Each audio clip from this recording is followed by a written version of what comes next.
Hey, good afternoon, everybody. Hope you're doing well today. Hope you're having a great lunch if you're on your lunch hour or your lunch moment.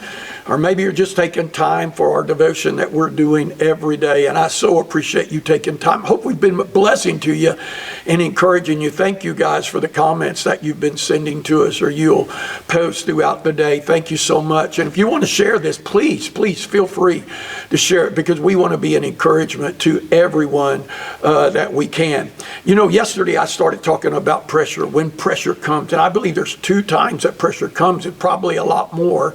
But I believe there's pressure that comes from the enemy and pressure that seems to come from God. Now, when I say pressure that comes from God, I don't believe God tempts any of us with evil. So I want us to understand that. But when God starts working with us, it feels like intense pressure. But the reality is God is working through us and in us to bring forth his purpose. Paul said it in the book of Philippians, something like this. I'm going to paraphrase, okay? It's God that's working in me, both to will and do of his good pleasure. I remember years ago at a point, my prayer was like this all the time, especially when I was quite a bit younger in those early days of ministry. And I'm saying, God, not my will. God, I'm willing to do whatever you want me to do. I'll go wherever you want me to go.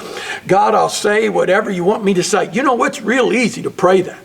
And it's real easy. When I'm alone in my prayer time, I feel like I'm Superman before God. And I feel like, God, I'm giving you all of me. And I remember this one year, all of a sudden I said, God, I want to do your will. I want to be in the center of your will. I'll go where you want me to go, until I started getting a call from Africa. And in 1 week, or about a 2-week span, actually, I think I got about a half a dozen calls from people that wanted me to go to Africa. I had never been out of the country. I have never been on a mission trip. And I don't know what it was about that call. This is the honest truth. Maybe you guys would jump up and down, but I want to tell you, as soon as I got off that phone, I was literally shaking. It felt like, God, what is happening to me? It just like fear was gripping me. Lord, I don't know if I want to go do that or not, because I was imagining everything under the world.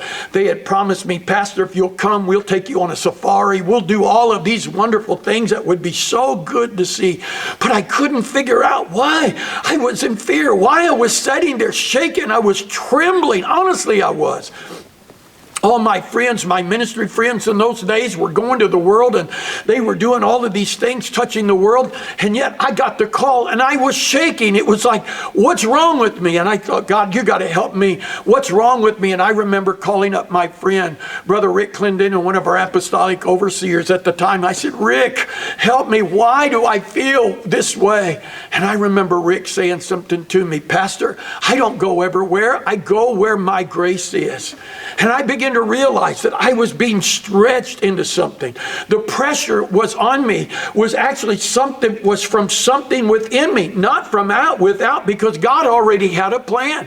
God already knew. But what was in me was being stretched. I was feeling the pressure of a new level, of a new place that God wanted me to walk in. I remember so many times in the Bible, Jesus would tell his disciples, let's get in a boat and let's go to the other side. And it never failed. It seemed like every time they got in the boat with Jesus, a storm would come up.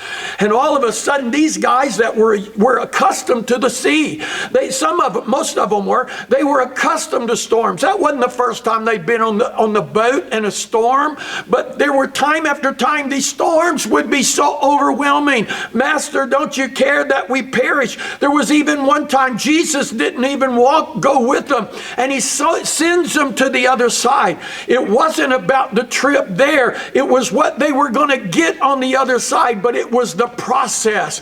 And the storm only revealed what was on the inside of them.